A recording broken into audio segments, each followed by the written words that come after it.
Halo guys, welcome back to Korea Ramit bersama orang Korea yang medok.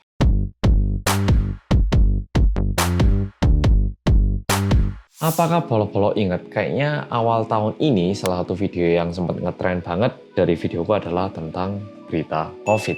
Nah, kali ini aku membawakan berita yang bisa dibilang cukup positif buat kita semua, yaitu perusahaan yang bernama Pfizer dengan BioNTech. Mereka melakukan kerjasama untuk membuat vaksin COVID-19 dan mereka telah mengumumkan hasil uji tes yang ketiga. Jadi ini bukan uji tes yang pertama, bukan yang kedua, tapi ketiga. By the way, buat yang nggak tahu, uji tes pertama itu biasanya dicoba kepada 10 hingga 100 orang. Uji tes kedua itu ratusan orang, sedangkan uji tes ketiga ini mencapai atau lebih dari 10.000 orang. Dan benar, uji tes kali ini dicoba kepada 43.538 orang. Dan 43.538 orang ini dipecah menjadi dua grup. Yang satu benar-benar dikasih obat yang sedang mereka bikin, dan yang satu lagi diberi obat yang nggak ada hubungannya, tapi dibilang ini vaksin COVID yang sedang kita buat. Kenapa ada grup yang dikasih itu? Karena mereka ingin ngecek apakah ini benar-benar efektif atau efek placebo. Buat yang nggak tahu apa itu placebo effect itu bisa dicari di Google juga. Lebih singkatnya, artinya itu kayak gini. Misalnya aku lagi sakit, terus aku ke dokter. Dok, saya sakit. Dokter ngasih obat ke aku. Padahal itu cuma vitamin C, tapi karena aku percaya itu adalah obat, akhirnya aku sembuh. Itu disebut dengan placebo effect. Mending kalau vitamin C, ternyata dikasih gula. Tapi karena aku ngira itu obat, aku jadi sembuh. Itu yang disebut placebo effect. Nah, untuk meminimalis ataupun mengurangi efek placebo, karena mereka nggak pingin orang-orang itu percaya jadi sembuh kan ya. Mereka pingin benar-benar obat ini efektif. Ada grup yang dikasih obat yang nggak ada hubungannya sama itu. Sedangkan yang satu grup ini dikasih obat yang lagi mereka buat. Dan ternyata yang terkena COVID-19 di antara orang yang dikasih obat yang sedang dibuat oleh Pfizer dengan BioNTech ini cuma 94 orang. Dan dengan hasil ini mereka mengumumkan bahwa efektivitas vaksin COVID-19 yang sedang mereka buat ini mencapai angka 90%. Jujur aku kurang tahu tepatnya penghitungan 90% itu kayak apa, aku agak bingung. Ya, jadi maaf aku nggak bisa menjelaskan, aku udah baca, tapi efisiensi tentang obat, efektivitas tentang obat ini agak susah penghitungannya, atau bisa dibilang lebih ribet.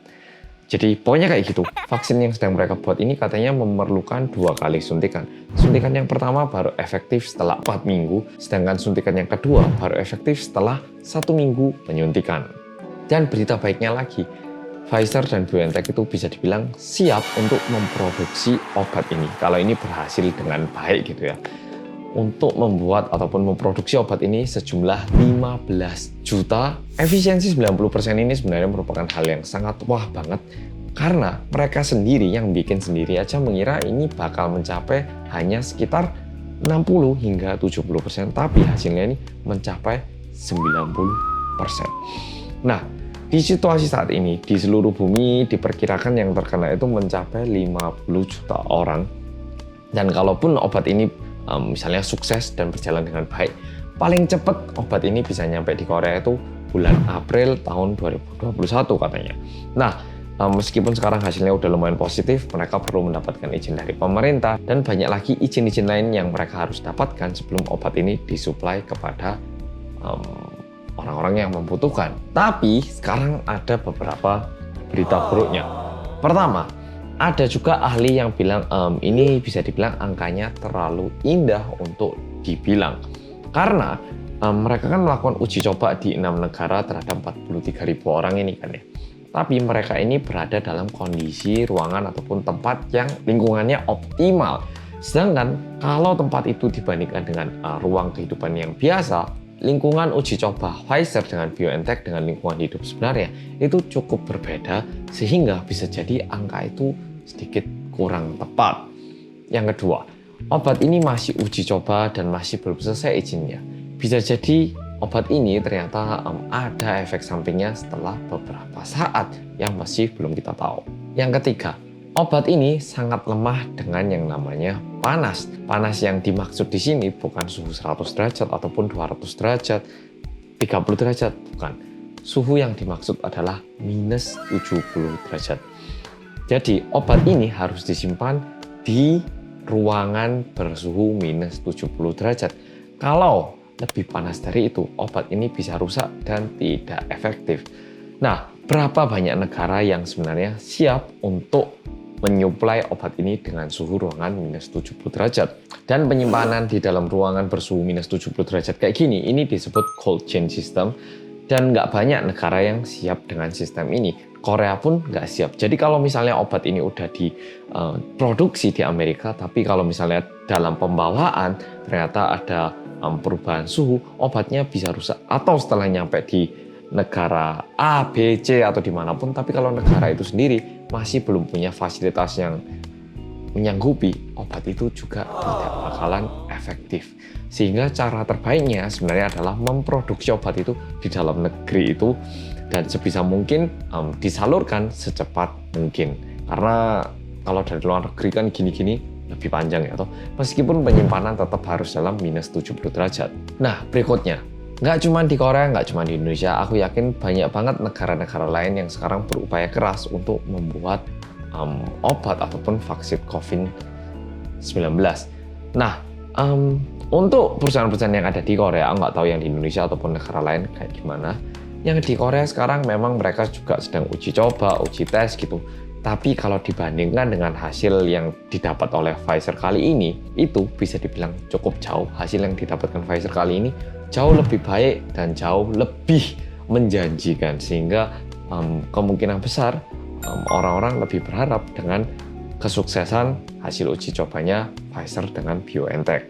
Mendengar berita kali ini mungkin semua orang bakal senang, tapi ada juga katanya orang yang kurang suka dengan berita kali ini, yaitu Donald Trump katanya. Jadi Donald Trump juga memposting di Twitter kalau hasil uji tes kali ini sebenarnya itu udah ditemukan dari dulu, hanya saja baru dilaporkan saat ini karena FDA Amerika alias BPOM-nya Amerika itu nggak pengen Donald Trump menang lagi. Jadi ini menurut dia loh ya. Jadi dia bilang, Donald Trump itu bilang kalau FDA-nya Amerika itu nggak mau saya menang lagi. Makanya hasil yang bagus ini baru diberitahu setelah selesai pemilihan suara. Nah, Donald Trump bilang kayak gitu.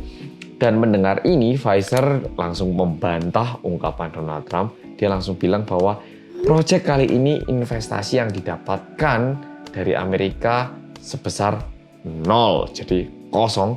Sedangkan investasi dari proyek kali ini didapatkan banyak dari pemerintah Jerman. Sehingga tidak mungkin pemerintah Amerika itu mempunyai wewenang ataupun kuasa untuk mengubah jadwal atau apapun. Dan Pfizer juga bilang kalau mereka ini melaporkan hasil yang mereka dapat secepat mungkin setelah mereka mendapatkan hasil uji tes kali ini. Oke Polo-Polo, gimana? Apakah Polo-Polo senang dan udah nggak sabar obat ini segera sukses? Tapi sebelum itu aku ada beberapa harapan. Pertama, bukan berarti karena ada tanda-tanda positif seperti ini kita boleh nggak menggunakan masker, boleh seenaknya, bukan kayak gitu.